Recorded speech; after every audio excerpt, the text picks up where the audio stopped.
Dewan Juri yang terhormat, perkenalkan saya Son selaku pembicara ke-1 dari tim oposisi dari SMK Cina Kasiasici. Hari ini saya berdiri sebagai pembicara ke-1 dari tim oposisi menolak mosi kali ini, yaitu dinasti politik membawa lebih banyak dampak buruk dibandingkan dampak baik untuk demokrasi. Kami menyadari ada kecemasan publik yang muncul karena munculnya suatu anggota keluarga atau kelompok yang menguasai dinasti politik. Namun, keberadaan dinasti politik tidak semerta-merta selalu merusak demokrasi. Terkadang juga mencerminkan konsistensi kepemimpinan. Oleh karena itu, sikap tim kami adalah sebagai berikut. Kami mendukung keberadaan dinasti politik sepanjang prosesnya demokratis dan valid, serta legal. Lalu kami menolak generalisasi bahwa dinasti politik secara inherent buruk dan selalu berdampak buruk pada demokrasi. Lalu izinkan saya menyanggah beberapa argumen dari tim pemerintah. Pertama, mereka menyatakan bahwa dinasti politik menciptakan bias emosional pemilih dan menurunkan kualitas demokrasi. Kami menolak logika ini, karena justru sebaliknya, rakyat memiliki hak untuk memilih siapapun, mau itu anak presiden sebelumnya atau anak pemimpin sebelumnya, serta kerabat-kerabat pemimpin sebelumnya.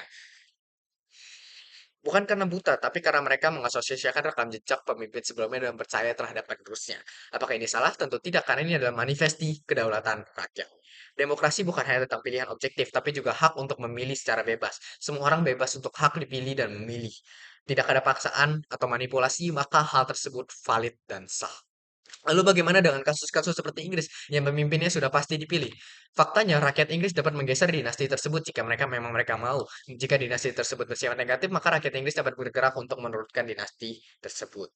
Kedua, mereka menyebut bahwa dinasti politik cenderung korup dan menyalahgunakan kekuasaan. Kami memang sepakat bahwa korupsi adalah dapat disalahgunakan oleh para pemimpin. Namun, tidak dapat hanya dispesifikasi untuk dinasti. Mengapa? Karena dalam kebanyakan kasus justru orang-orang yang tidak negara-negara yang tidak memiliki sistem dinasti ataupun politik, mereka justru yang maju sendiri sebagai pemimpin, mereka justru lebih cenderung juga korupsi. Namun tidak menutup kemungkinan juga memang yang dinasti itu korupsi, tapi dengan adanya dua argumen ini, dua contoh ini tidak dapat dispesifikasi bahwa dinasti itu korupsi. Tidak bisa karena ini adalah masalah universal dan global.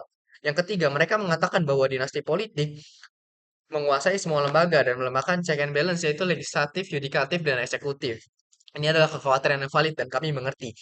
Tapi, jika terjadi penyalahgunaan kekuasaan, tapi dalam sistem demokrasi yang sehat, dengan pemilu terbuka dan partai politik yang kuat dan media independen, hal tersebut bisa dicegah. Karena lagi pula dinasti politik tidak selalu otomatis menang, karena bisa saja ada politisi-politisi yang lain yang mencalonkan diri sebagai pemimpin dan jika mereka dipercaya rakyat dan dapat meraup suara rakyat, maka dia akan menang. Dinasti itu tidak akan selalu menang dan dapat digeserkan dan dilengsarkan. Lalu argumen dari tim oposisi adalah yang pertama, dinasti politik adalah manifesti dari kebebasan politik dan partisipasi rakyat. Demokrasi adalah sistem yang mengutamakan pilihan rakyat. Rakyat. Jika rakyat percaya bahwa putra atau istri dari pemimpin sebelumnya itu kompeten dan dapat memimpin negara tersebut, mengapa tidak mereka memilih orang tersebut? Dalam sistem terbuka, semua orang termasuk anak seorang presiden berhak untuk memilih dan dipilih. Membatasi karena nama keluarga adalah bentuk diskriminasi politik dan bertentangan dengan semangat demokrasi itu sendiri. Apakah rakyat tidak mampu membedakan kandidat karena faktor emosional? Justru kami percaya bahwa kualitas politik makin meningkat dari waktu ke waktu.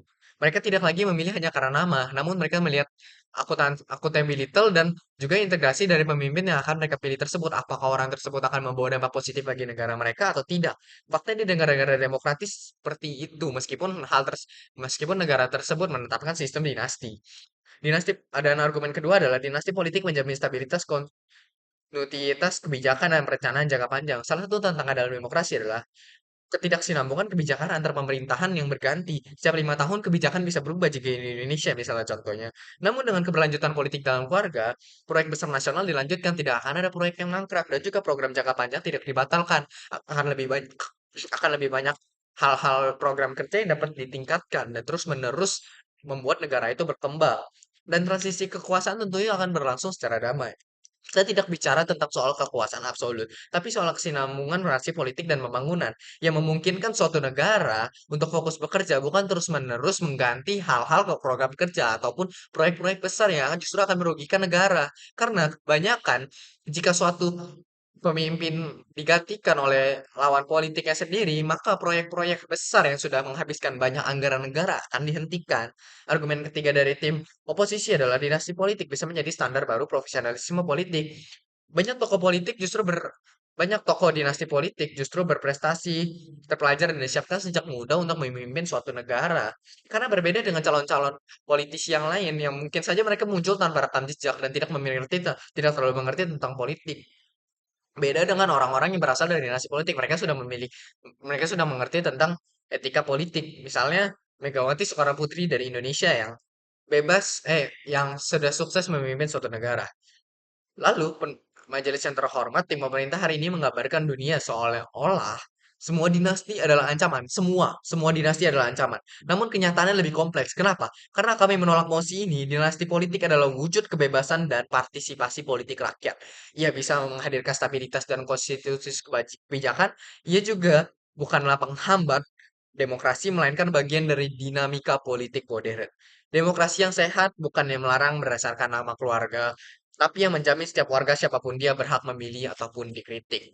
Dan juga dinasti tidak selalu menang dan tidak selalu berdampak buruk karena tergantung pada individunya masing-masing lagi. Jika individu tersebut dapat memimpin dengan baik dan memiliki integritas kepemimpinan tinggi, maka meskipun sistem dinasti terus berlanjut, namun semua yang melanjutkan memiliki integritas kepemimpinan tinggi, maka hal tersebut tidak akan membawa dampak buruk kepada pemerintahan tersebut. Justru bahkan lebih banyak ada hal-hal baik yang datang dengan adanya kesinambungan antara pemikiran pemimpin. Jika memang mungkin ada proyek yang negatif atau hal-hal tersebut negatif, tentu saja orang tersebut akan menghilangkan kebijakan tersebut dari pemimpin sebelumnya. Jika memang meskipun dia dari keluarga dinasti tersebut, semoga dia tetap melanjutkan hal-hal yang positif, bukan yang negatif. Yang negatif akan dihentikan oleh orang tersebut.